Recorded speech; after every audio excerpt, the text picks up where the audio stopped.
Punya rencana turut meriahkan Citayam Fashion Week, Maya Estianty malah takut Aming bakal dibina oleh Dinsos.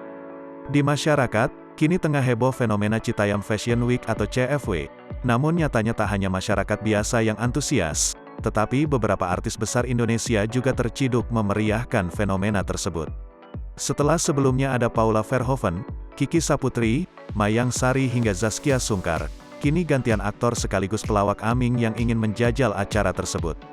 Lewat Instagramnya, Aming yang berdandan ala wanita dengan mengenakan pakaian dominan warna hitam, mengungkapkan keinginannya untuk datang ke duku atas itu. Sayangnya, keinginan itu harus dipendam karena CFW yang ramai diisukan bubar. Baru mau ke Citayam, dah bubar aja, ujar Aming.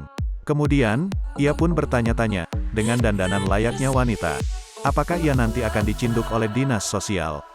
Sebab sebelumnya, pemerintah Kota Jakarta Pusat mengumumkan akan melakukan tindakan terkait fenomena laki-laki berdandan seperti wanita yang mendatangi CFW.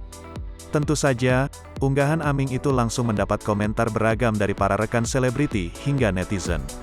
Ada yang memujinya, hingga ada yang mengkhawatirkan terkait penampilannya itu.